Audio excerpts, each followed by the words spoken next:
Do you ever buy beautiful pattern paper and then feel totally stuck not wanting to cut into it? I get it because I do it too. But in this video, I'm putting a brand new set of pattern paper to good use, and I'll show you some other sets that are absolutely gorgeous. I'll walk you through a few fun and easy card layouts that you can make right away. No fancy tools needed. So if you're ready to stop hoarding that pretty paper and start crafting with it, let's jump in and make some cards together. You'll learn how to get the most out of every scrap, plus I'll share a few tricks for matching your envelopes too. Let's dive in.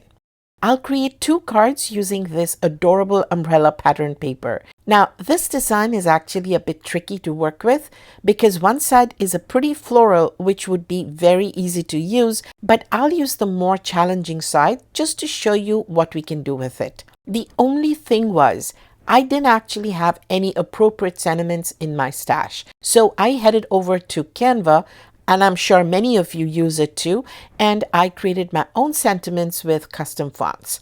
Now, because I was worried I might run out of ink, I printed in black, but you can totally use colors.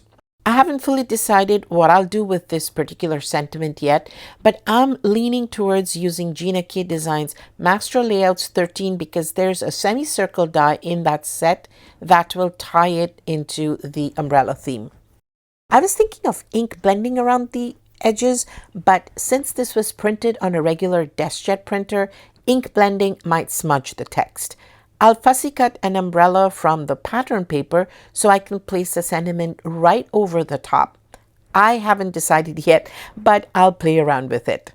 For the inside of the card, I created a coordinating sentiment, again using Canva. I tried to measure everything, but my sense of measurement is, well, let's just say it's not the best. One of them ended up slightly off center. So instead of redoing it, I made it look intentional. I didn't want to waste paper or ink. I used the matting die, the third one in the set, and cut it out so the alignment looks purposeful. It has a beautiful edge border which frames the sentiment really nicely. That's going to be the panel for the inside of the card.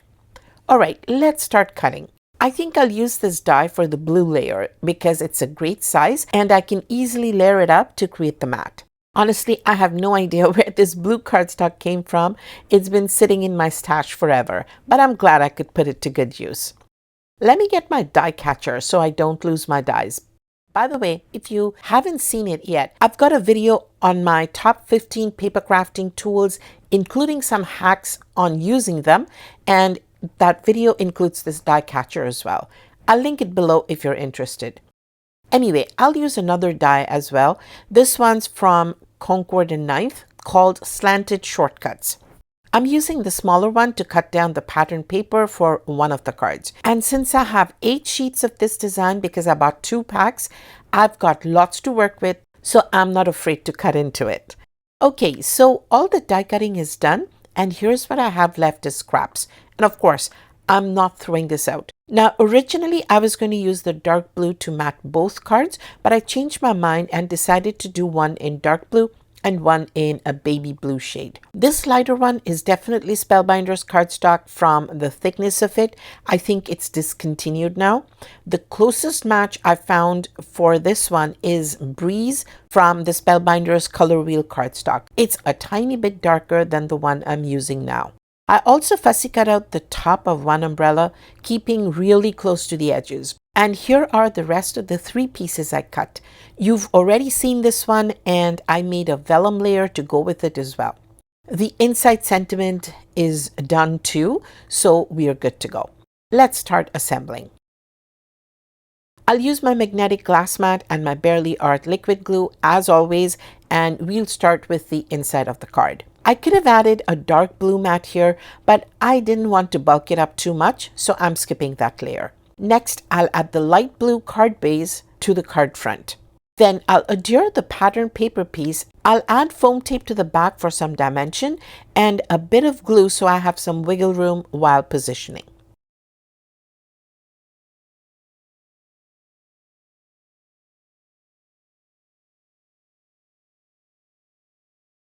Now, for the sentiment, I'm adding foam tape to raise it off the background a little.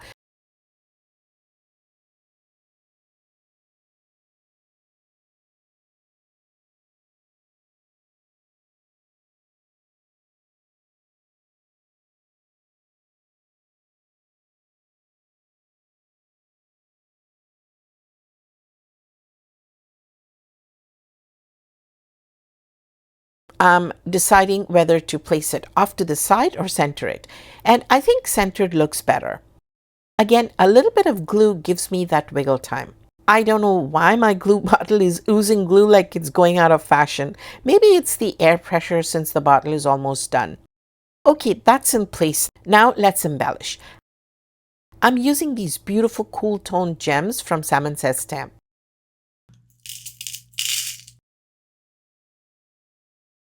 I think I'll go for the small ones in this icy blue shade. They complement the card beautifully. By the way, if you're looking for the list of supplies, you'll find affiliate links in my blog post, which I've linked in the video description.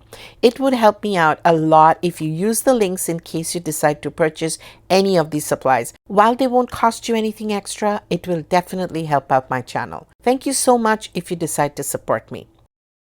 And just like that, this card is done. I thought I'd share the rest of the paper sets I purchased with you. Keep watching if you're interested to see them, or you can skip over to the next card tutorial. These papers are from the Not Too Shabby store, and I found them very recently. This is actually my second order with them because the papers I received with my first one just blew me away. I also received this little free gift, as you can see. Obviously, this box is a complete disaster coming through the mail, but the paper seems to have been packed really well. So everything arrived safely. Let me just get everything out first. I went a little crazy and ordered tons of paper, including reordering 2 of the sets, which I'll show you in just a bit. Honestly, I feel like I'm in heaven with how incredible these papers are. The paper and print quality are absolutely mind-blowing. It's thick cardstock and all the patterns are double-sided, which I love. And there are 4 sheets of each pattern in most of these sets of papers, so I won't feel guilty cutting into them. Just look at this. How cute is that? Here are the butterflies, and this pattern mimics blue glitter but without the sparkle. Aren't those butterflies just so pretty? And then we've got umbrellas, and I've already explained what I'm going to do with them. So pretty. Honestly, just look at these designs. I don't want to waste your time by opening 12 sets of paper, so today I'm only going to use this one set, and I'll continue to show you what I create with it. If you'd like me to make more cards using the other sets, do drop me a comment and I'll absolutely share more ideas in another video. But before I set these aside, let me give you a quick peek at the other sets. These are neutrals. They'll be perfect for masculine cards. So maybe I'll do a round of masculine card ideas with these. This one here is the same as the one I showed earlier. It's a repeat because remember I said I really loved the pattern, so I reordered. Look at this one. It's got little chickens and carrots. Beautiful. This one's called Frosted Bliss. It would make gorgeous holiday cards. I know spring's technically over, but honestly, these papers are so versatile, you can use them any time of year. This one here could even make a sweet baby card, like a welcome baby or something. So very lovely. Just look at these. Absolutely stunning. This one looks like it's printed on silk. The pattern is just incredible, wouldn't you say? I picked up a second set of this design too because I honestly have the worst luck. The moment I fall in love with something and want to reorder, it goes out of stock. So I made sure to grab it while I still could. Let me know in the comments if you'd like to see a full unboxing of each paper set. I could do a dedicated video on that, or even just a quick short to give you a sampling of the papers. And here's the last one. Snowy pastels. Absolutely gorgeous. I love it. Now, if you'd like to see how I used my custom sentiment to mimic the umbrella in the pattern, keep watching. All right, so this next card is pretty much going to come together really quickly like the last one. I'll start with the inside greeting and glue it down first. I cut this layer using Gina K Designs Master Layouts 2, which is going down with glue. And the great thing about using the Gina K Master Layouts is that everything cuts out perfectly. No second guessing with measurements, no fiddling or wasting precious cardstock because I cut the wrong size very often.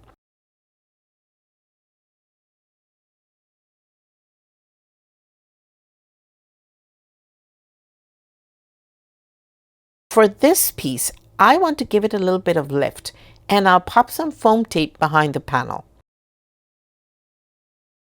I'm also adding a touch of glue so I can shimmy it into place. That really gives me some wiggle room. I cut out the top part of an umbrella from one of the scraps, and I'm going to cleverly position the semicircular sentiment over it with a little bit of foam tape to make it look like a 3D umbrella, and place the completed element over the central umbrella to make it look realistic and a part of the design.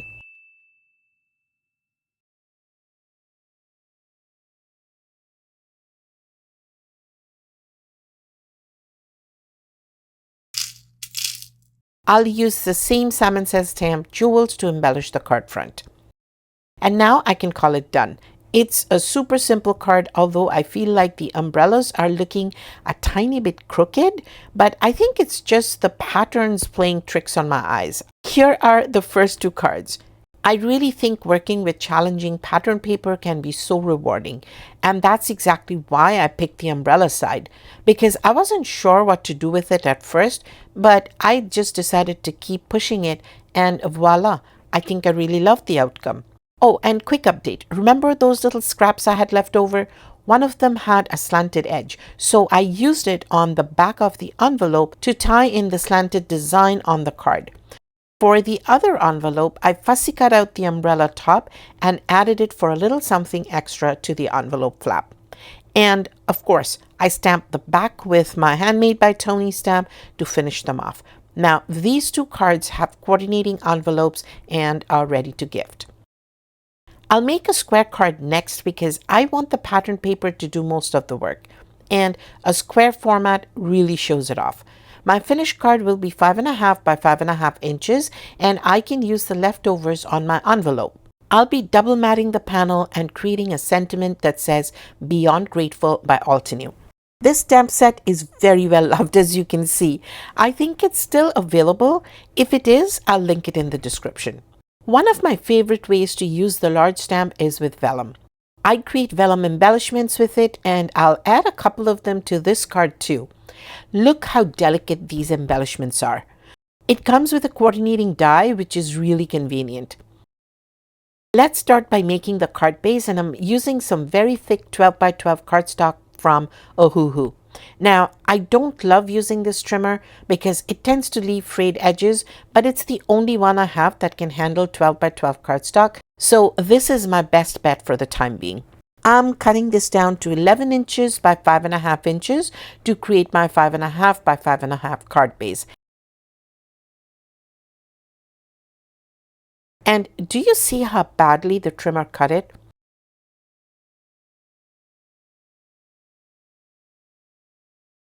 I'll clean up the edges with the guillotine in just a bit. Now I'll score this panel at 5.5 inches, and because this cardstock is thick, I'll flip it and score again on the other side to really break those fibers. That helps it fold cleanly without the cardstock cracking. I also love using this end of the scoring tool that's really meant for curling ribbon, but it works beautifully for creating the fold. There we go. It's laying almost flat now. What's nifty is that the scoring tool can actually be stored right in the board, but I keep it out because I use it more than I use the board itself. Now I'll use my guillotine trimmer to neaten those edges. I'm just taking a hair off the side to get it straight.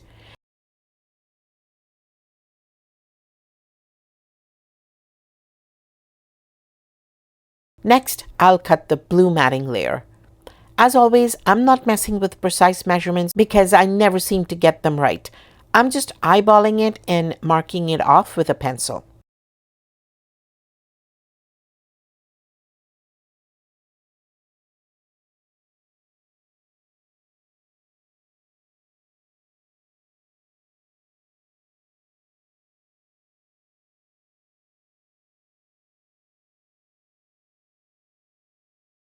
For the next layer, I'm cutting it down to 5 inches square to get that nice even mat.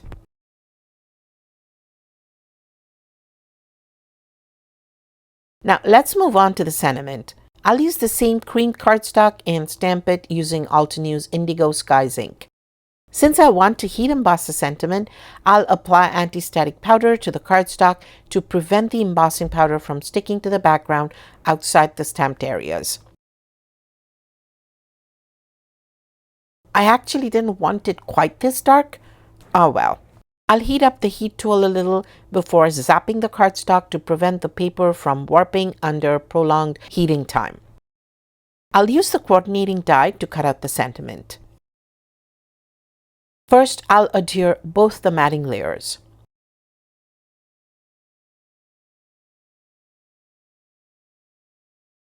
For the pattern paper layer, I'll trim it down and the final size is 4 3/4 by 4 3/4 inches. I want to keep this specific section of the pattern, so I'm making sure to trim accordingly. That gives me 2 leftover strips to decorate my envelope after.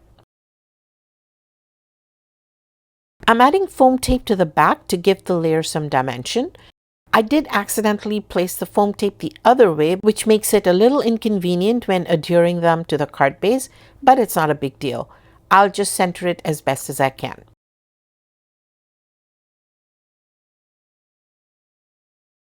Look at that. It's already looking so beautiful, isn't it? Next, I'll add the sentiment layer with some foam tape. But before I adhere it, I want to test out a few vellum flowers.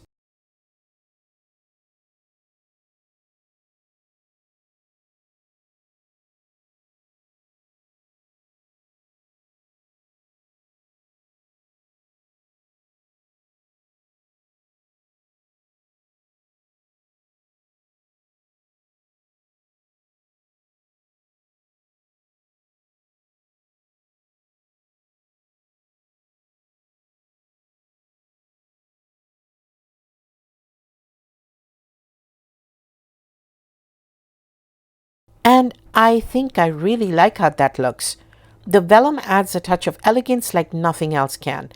Once I'm satisfied with the arrangement of the vellum elements, I'll carefully lift the sentiment off the card front and use a piece of press and seal wrap to gently lift the vellum elements off the card base, and that way I can apply adhesive without ruining the arrangement. And if you don't have press and seal on hand when working with arrangements like this, simply take a photo of your layout and piece them back together based on the photo.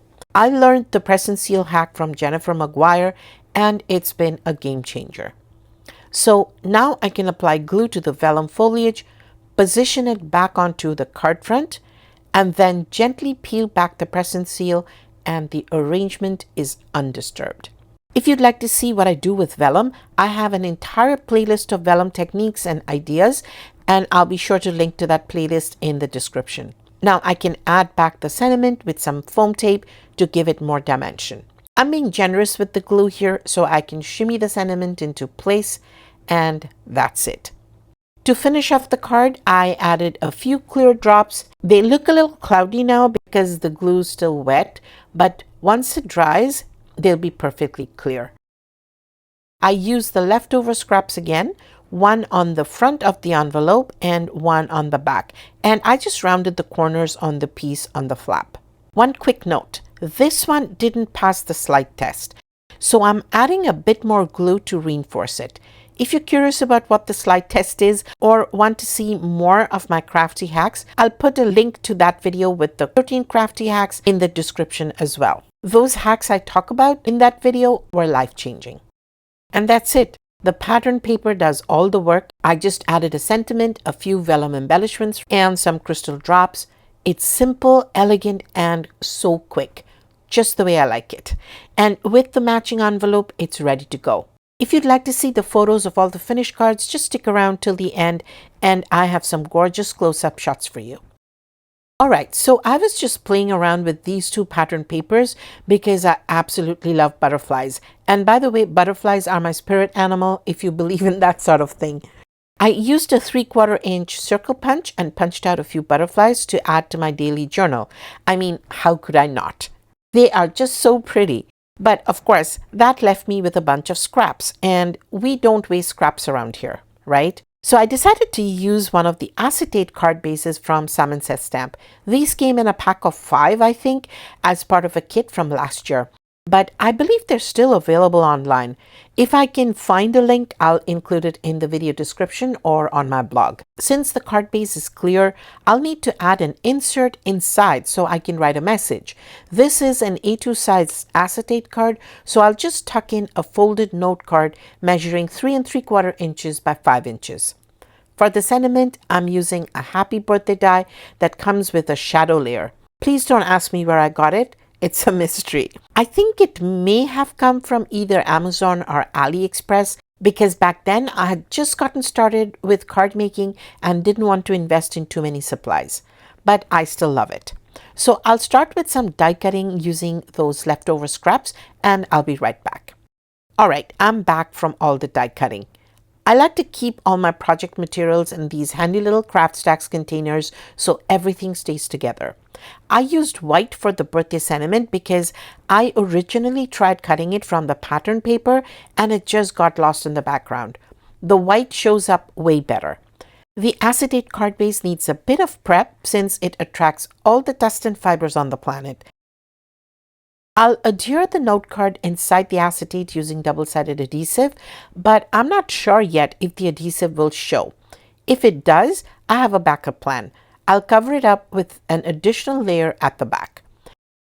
Now, for layering the sentiment, this is where I like to keep the negative piece from the die cut to help with alignment. It makes layering each piece a breeze, and the way I do it is to set the die cut letters into the negative piece and then layer more die cuts over it. The individual pieces fit into the groove and it keeps the layers perfectly aligned. I like to glue each piece down and carefully detach the negative piece to prevent it from sticking to any excess glue that may have seeped out. I'm doing a few layers to give this happy some dimension, but I won't layer the birthday die cut because it's going on the inside and I don't want to bulk up the card too much.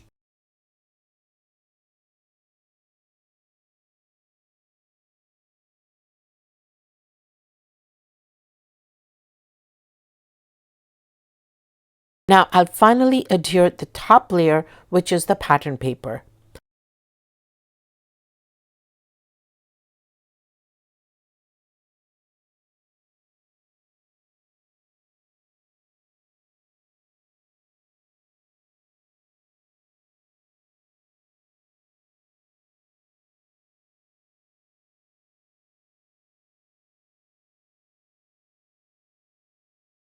I'll stick down the sentiment on the acetate, but first I'll apply some double-sided adhesive to the note card and adhere it to the acetate card base after I clean it with the Swiffer to remove all the dust on it. I'll expose a little bit of the adhesive at first to make sure the placement is right and then remove the backing paper completely and press the card base down.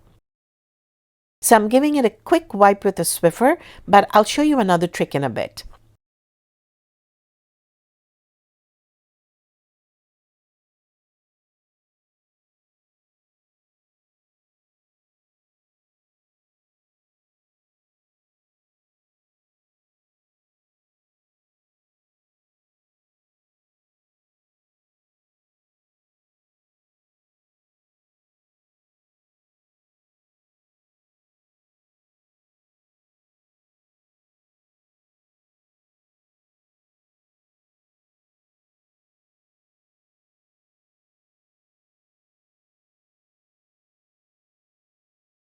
The adhesive is showing through the acetate as you can see, so I'll have to adhere the back panel that I prepared for it, but I'll do that later.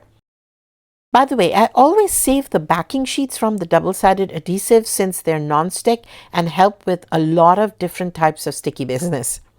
Time to adhere the sentiment to the card front, but I'll first place the birthday on a backing piece. I'll use the reverse side of the sheet that kind of looks like blue glitter.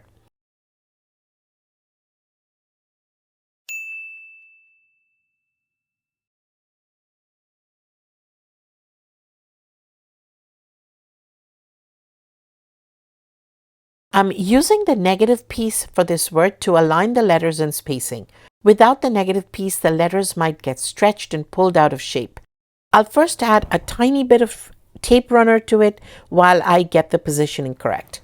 Tape runner goes on temporary so I can reposition the sentiment if I have to. So I just hold the negative piece in place and adhere the die cut letters inside it.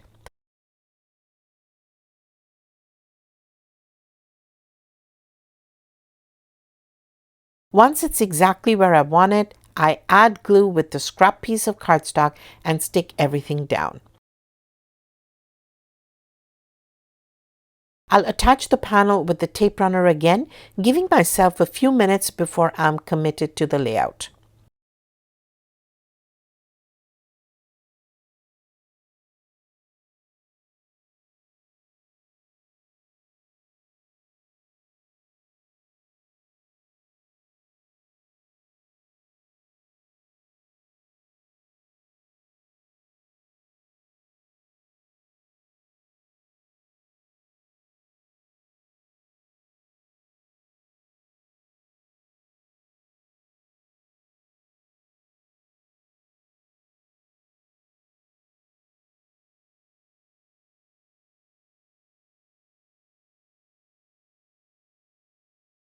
Next is the happy. I'll use the negative piece on the card front to put everything into place. But I had another idea of using the shadow die to get the positioning and placement just right, since the die was a little easier to handle over the acetate to begin the process.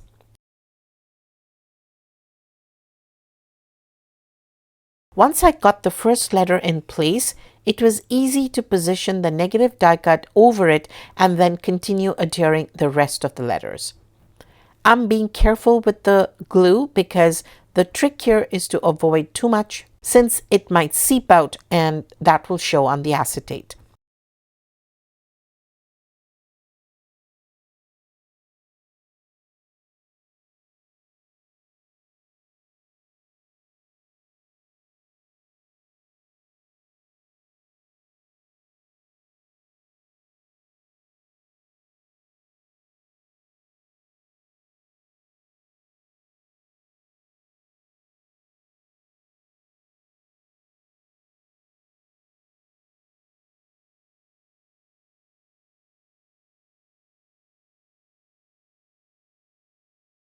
This process was a little bit fiddly, but I think it worked amazingly well. There's one more thing I need to do. I'll need to cut out another set of the word happy and adhere the letters on the inside of the acetate to hide any adhesive. To be honest, the glue is barely visible, but I just wanted to add the letters anyway to give it a polished look. So I cut out the word again, and I also fussy cut out 2 butterflies from the leftover scrap.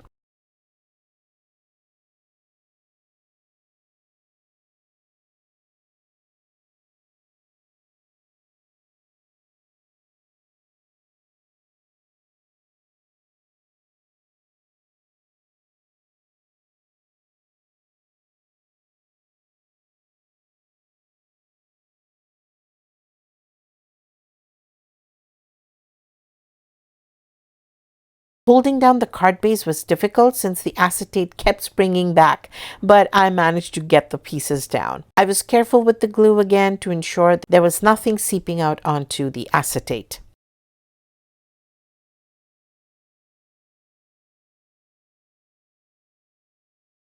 For embellishments, I'm using these sparkly gems from Pink Fresh Studio.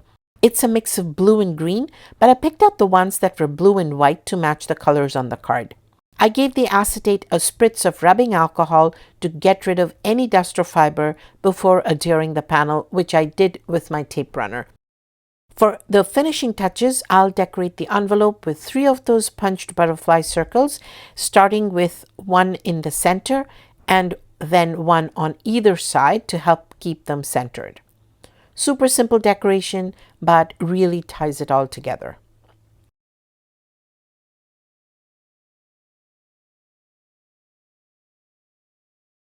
Now here's the last card I made.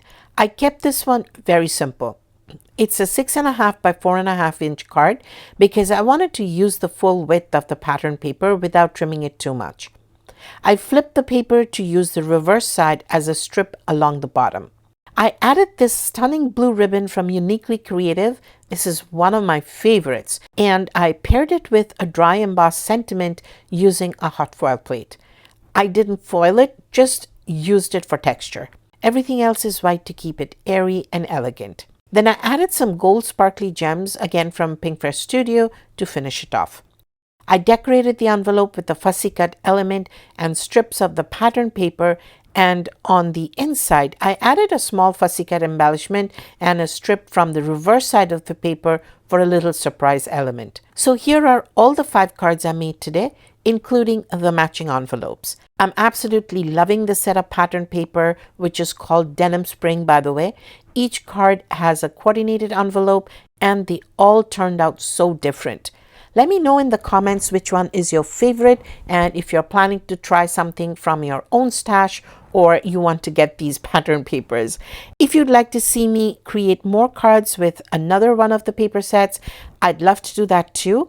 And if you want more inspiration for pattern paper, make sure you watch the first one of the series here.